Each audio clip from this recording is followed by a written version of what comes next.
Sri Shukadeva Goswami continued, one day when Mother Yaśodā saw that all the maidservants were engaged in other household affairs, she personally began to churn the yogurt.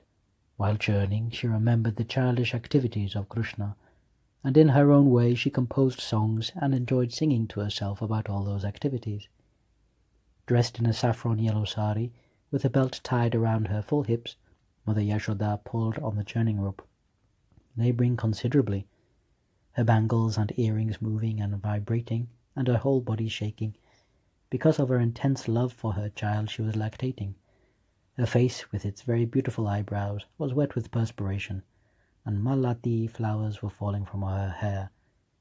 While Mother Yaśodā was churning butter, Lord Krishna, desiring to drink the milk from her, appeared before her, and in order to increase her transcendental pleasure, he caught hold of the churning rod and began to prevent her from churning. Mother Yaśodā then embraced Krishna, allowing him to sit down on her lap, and began to look upon the face of the Lord with great love and affection.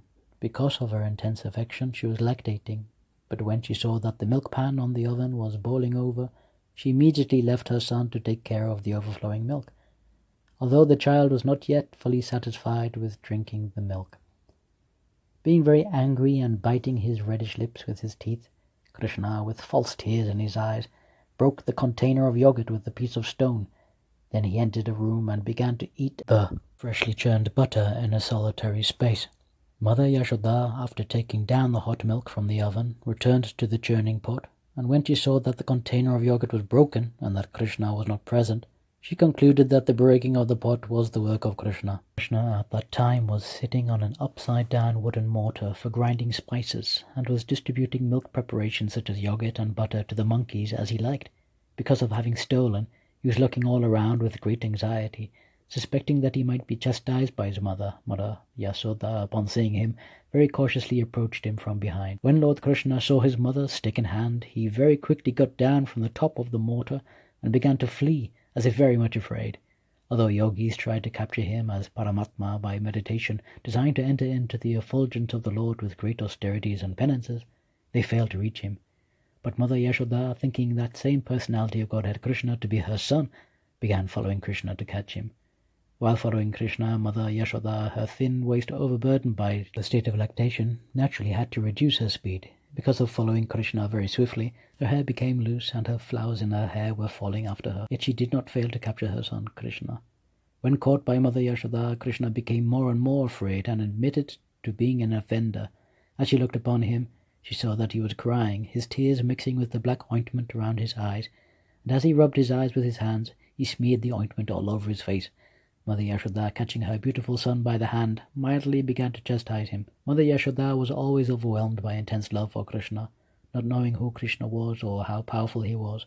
Because of maternal affection for Krishna, she never even cared to know who he was. Therefore, when she saw that her son had become excessively afraid, she threw the stick away and desired to bind him so that he would not commit any further naughty activities. The Supreme Personality of Godhead has no beginning and no end, no exterior and no interior, no front and no rear. In other words, he is all-pervading, because he is not under the influence of the element of time. For him there is no difference between past, present, and future. He exists in his own transcendental form at all times. Being absolute beyond relativity, he is free from distinctions between cause and effect. Although he is the cause and effect of everything, that unmanifested person who is beyond the perception of the senses, had now appeared as a human child, and Mother Yaśodā, considering him her own ordinary child, bound him to the wooden mortar with a rope. When Mother Yaśodā was trying to bind the offending child, she saw that the binding rope was short by a distance the width of 2 fingers. Thus she brought another rope to join it. This new rope also was short by a measurement of 2 fingers, and when another rope was joined to it, it was still 2 fingers too short. As many ropes as she joined, all of them failed. Their shortness could not be overcome. Thus Mother Yaśodā joined whatever ropes were available in the household. Still she failed in her attempt to bind Krishna. Mother Yaśodá's friends, the elderly gopis in the neighborhood, were smiling and enjoying the fun. Similarly, Mother Yaśodā, although laboring in that way, was also smiling. All of them were struck with wonder. Because of Mother Yaśodá's hard labor, her whole body became covered with perspiration, and the flowers and comb were falling from her hair.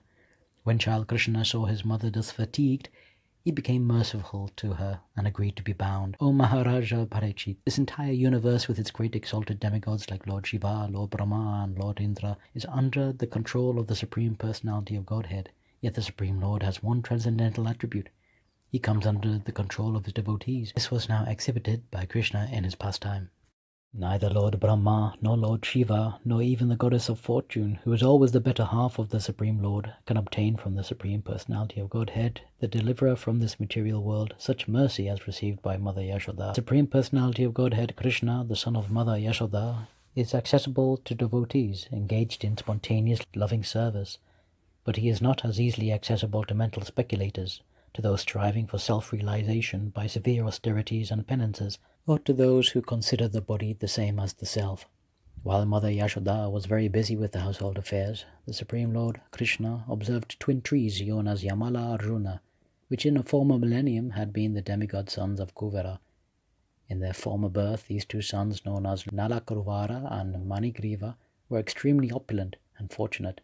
But because of pride and false prestige, they did not care about anyone, and thus Narada Muni cursed them to become trees.